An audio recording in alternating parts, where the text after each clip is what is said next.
there, guys? We back with another one. Today we got to talk about Colorado football, and they lost 19-26 to a ranked Oregon State team, and it seems like the touchdown and the clock management right before halftime is what really bit them, in the end, because they ended up losing by 7 points, and um, if they just could have got to halftime, maybe they were in overtime. Maybe it put different game pressure on Oregon State.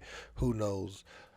But Deion Sanders and Shedeur became very irritated when asked about Deion's uh, change at offensive coordinator, where he elevated Pat Shurmur and he demoted Sean Lewis. This is what he had to say. Let's check it out. What did Pat Shurmur give you in your mind that you felt to make that switch that It's Sean Lewis couldn't and didn't? we're not going to demean Sean Lewis, sir. We're not going to do that. We're not going to take that tone. Sean is a good man. I think he's a good play caller. We just needed change at the time. We just needed to try something else at the time. And that's what we did. And I don't look back on it. I don't second guess myself whatsoever, because it's more to it than what you may know. Okay, so let's just trust the process. Let's just trust the process. Sean is we're not going to demean any coach on his staff by any means. I don't get down like that. I don't move like that. Hey, Coach, Brian Howard from the Yes, sir. Camera. With that, notice Tim Brewster didn't have a headset on tonight. Is he the coach that's now an analyst? Well, yes. You got to understand now, you only get so many coaches in college football. So when you make a move like we made, that means someone has to I don't call it demotion. I think move, everybody's making the same amount of money. So when you get demoted, that's a hit on your check. So it's a movement that we had to make. I think we use how many tight ends in the games? So think about that. It's the proper move. You got to think about that. And follow up with that tight end position. Notice Caleb Fourier has not been around the last couple of weeks. Is he still with this program?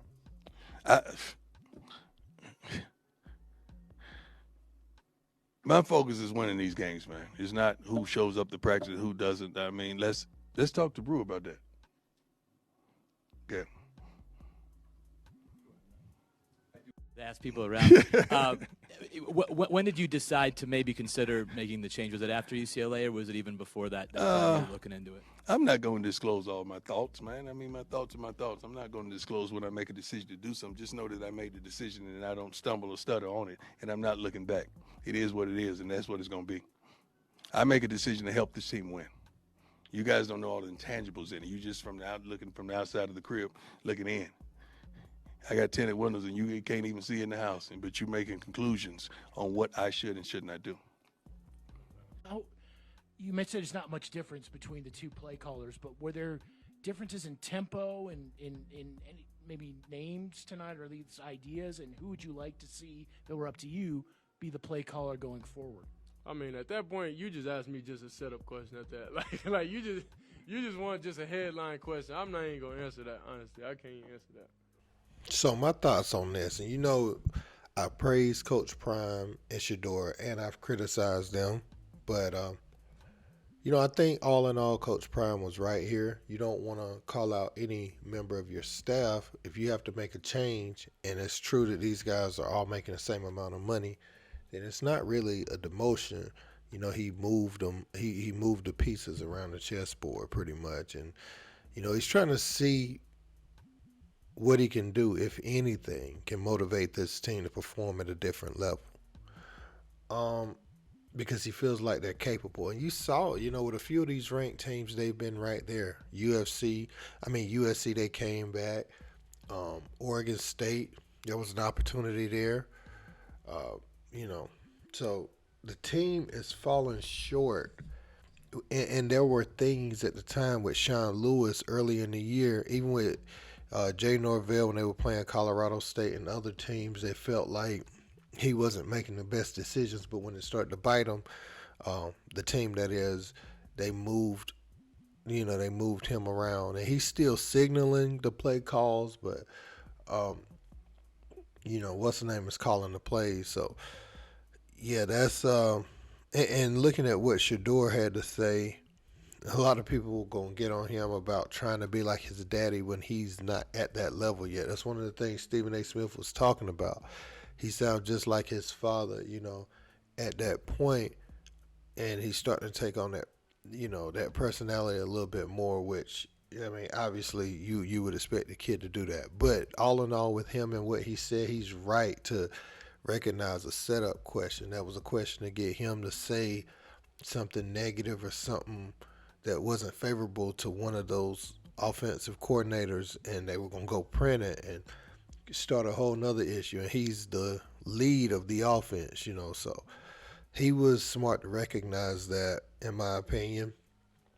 And Colorado has kind of, this is the media attention that they craved, and this is the other side of it. So you're going to have reporters trying to get some type of clickbait. It was easy when you were winning, but now they have to get that negative headline in fine print for you guys, so they can keep generating the level of clicks and the money for you to, to justify them covering every game.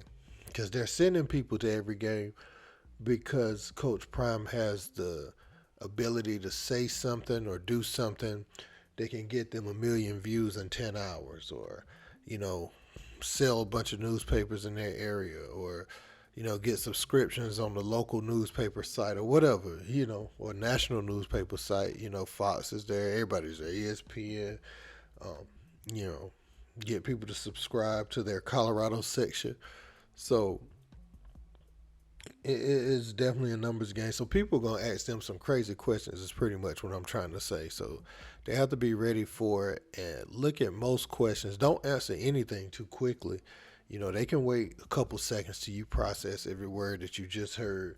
Or like Deion does sometimes, he cuts them off when he don't like the direction that the question is going in, which is another good tactic to use too. Because you have to think, these guys, they really just want you to say something that they can use against you forever, in my opinion, man. So,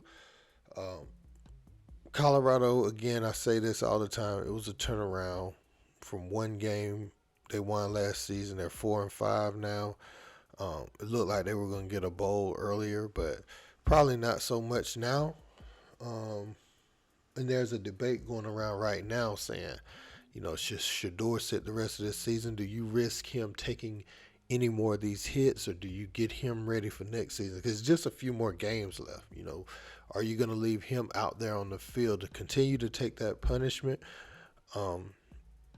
He was a Heisman candidate early in the year, and you want him, if he's back next year, you want him to be one next year too. You don't want him playing a full injured season based off of the punishment he's taking this year. Because as we all know, these things have